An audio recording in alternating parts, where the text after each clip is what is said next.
Kwekwe, Wabagwan Andeg Nindigenaka, Sunny Robin Jeganosi Nozwin, Makwina Dodam, Pikwak Nagan, and Donjaba.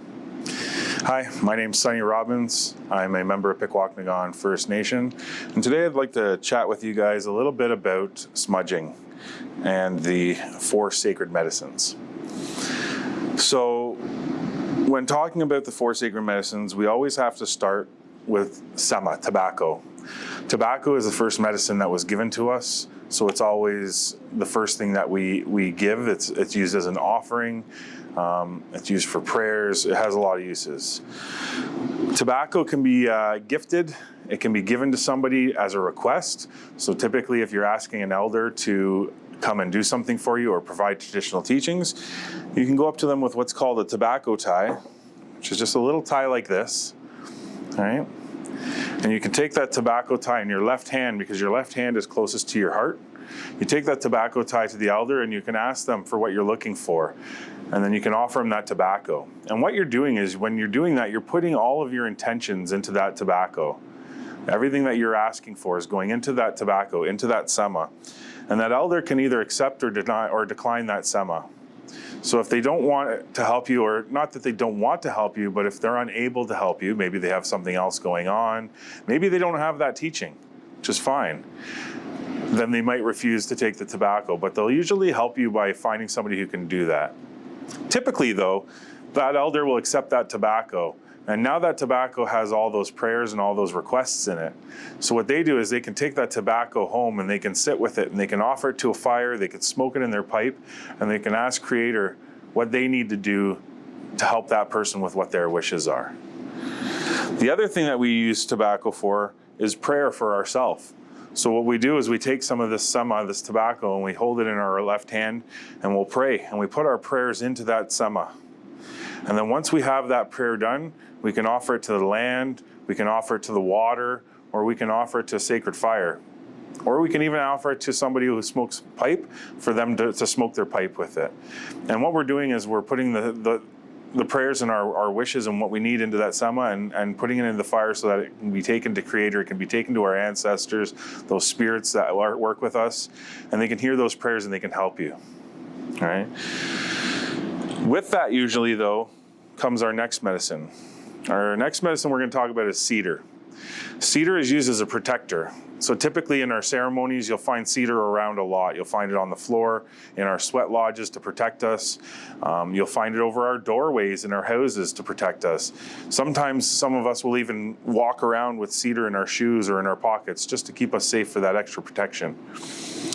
But what we use it for when we're praying with that sema is we'll take that sema and we'll take a little bit of that cedar at the same time and we'll offer our prayers, and when we put it into the fire, what happens?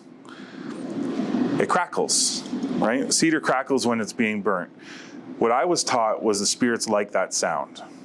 So when they hear that sound, they come over. And now your prayers are there too, so they hear those prayers and they can take those prayers back to Creator, or they can hear those prayers and they can help you with what you're looking for, right? When we use it in a smudge, it's literally for that protection part. Typically we won't smudge with just cedar. We always make sure we want to have one of the other medicines with it as well. And typically not tobacco either. Tobacco is that prayer, remember? So the next medicine that I want to talk about is actually sage.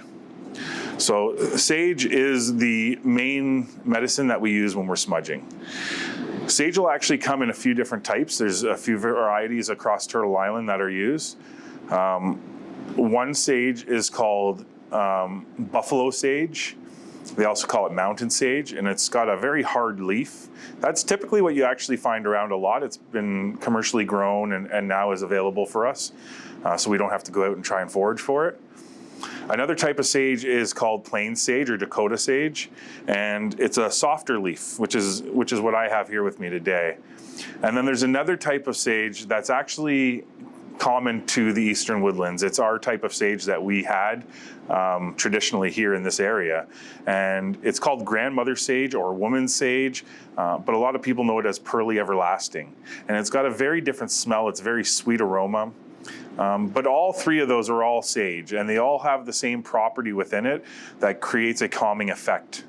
So when we burn this medicine, it creates a calm atmosphere, right? And when we're using sage, it's usually to remove negativity. So when we're smudging, we use sage to remove negativity from an area, so a room, ourselves, items. So typically when I smudge my house, I'll also smudge myself, my sacred items that are around, just to make sure that we're not carrying any negativity that someone else might have brought with them, because that energy can be shared.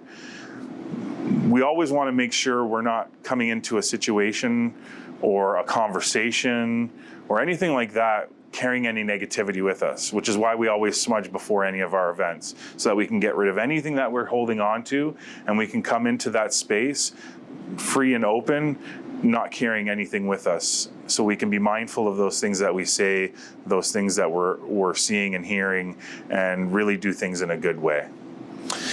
Sometimes we'll also smudge with sweetgrass. So sweetgrass is the fourth of the medicines that I wanted to talk about. It actually grows in long strands and has a very sweet aroma to it. And when it's burnt, it gives off very little smoke because it burns very slowly. You can cut it and put it into a smudge with some sage. That's fine as well. But a lot of the time, people that are smudging with sweetgrass, what I was taught, sweetgrass is for emotional support. So if sage is for that negativity, sweetgrass is more for that emotional support. So if you're sad or you're feeling down and just kind of don't know what's going on, just something that's kind of like a cloud hanging over you kind of thing, that's when sweetgrass is the best for, because it has that nurturing effect. So I always remember sweetgrass as that nurturing thing because it's a long braid, and that always reminds me of my mom's long hair and her braided hair. So I always know if I need that support, that nurturing support, that I could always go to that sweetgrass, because that's what that job is. Now, sometimes you'll mix these medicines when having a smudge. That's up to the individual, and it's important to be able to share some of these teachings with the students so that they understand when they're coming to smudge what they're looking for and how to achieve that. Right? Majority of the time, it's just a little bit of sage or a little bit of sweetgrass, and that's fine. But if they're coming in and they're worried and they might need a little protection, then you can add a little cedar, right? While that smudge is going, if you feel like they could need it, you can offer them a little sema, and they can take that and they can hold it in their hand and they can pray. And then once they're all done with their smudge, before they leave, they can put that tobacco into that smudge and let it burn, or you can take it out to the land and put that out there. But this is the whole idea of what we do. Now, I wanted to take you through a smudging process just so you understand exactly what it is, how much smoke comes off of it, and just protocol in general, just so you have an idea that if you're ever in an area and a smudge is happening, what your role is and what you could do to support. I also want to make it extremely clear, nobody is ever forced to smudge. Smudging is a voluntary process. It's something that you do for yourself, right? You personally don't have to smudge yourself. But if an area is being smudged to make sure that that area is safe for other people, I just ask that you be respectful. Yes, it does have an aroma. It's not going to hurt you. You'll be okay. Just be mindful of that. Okay. So right now, I just want to walk you through just a quick little smudge, just so you have an idea of how it goes. So we're just going to smudge with the sage today. So all I'm going to do, I'm just going to take a very tiny little bit of sage. I don't need a lot because we're just smudging one person. If I was smudging a room or a whole area or a lot of people, I might use a little bit more. But right now, I am just smudging myself. To smudge myself, that is more than enough. Okay? That is more than enough. Just a small little round ball in the center of my hand is more than enough. So I'm going to make that into a tight little ball because this will burn a little better and burn straight through. And I'm going to put that in my bowl here, in my shell. Now, when we're talking about the shell and the smudging process itself, it also represents the 4 elements.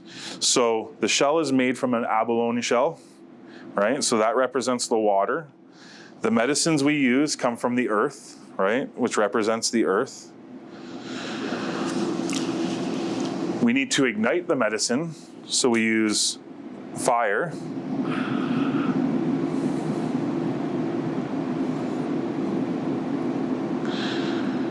And then we need to help that smudge burn, so we use wind to get the smudge to really start going.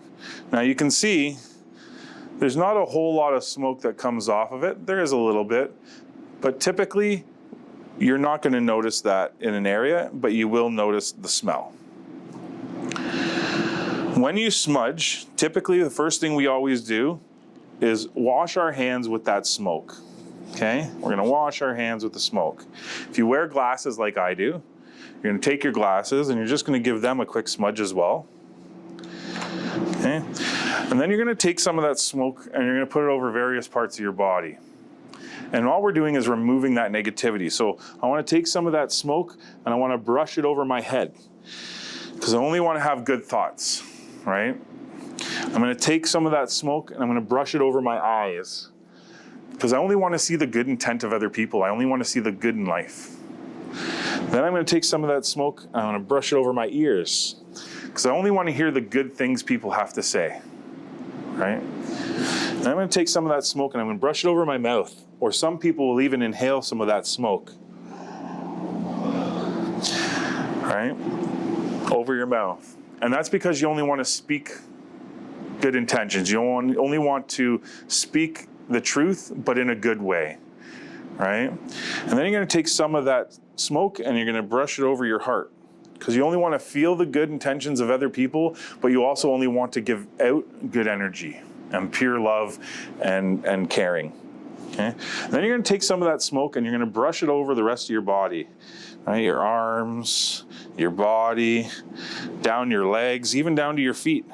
And all we're doing is we're removing that negativity, right? If someone else is smudging for you, typically they'll hold the bowl in front of you and they'll hold the feather, right? And you might ask you to turn around and they'll smudge your back for you, right? Just to make sure that you're fully cleaned off and aren't carrying anything with you. And that's really it. But like I said, the main focus behind smudging is giving people a place to stop, to just take a minute, focus on themselves, breathe a little bit, and just have that time to recenter and to find that balance within themselves again.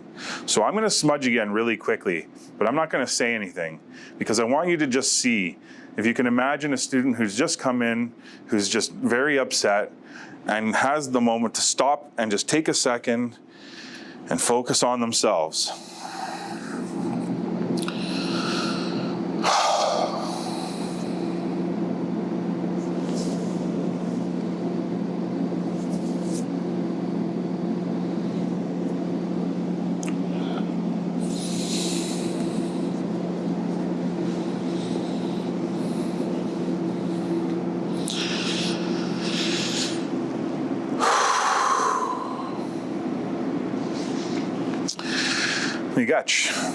As you can see, this is just a wonderful tool to help Indigenous people, not just students, not just Indigenous people, but everybody really, to have a moment to themselves, to recenter, to calm themselves down, to take some deep breaths, focus on their breathing, focus on the moment, and utilize those traditional medicines to help you, to remove that negativity, to care for you, to protect you, and to offer those prayers.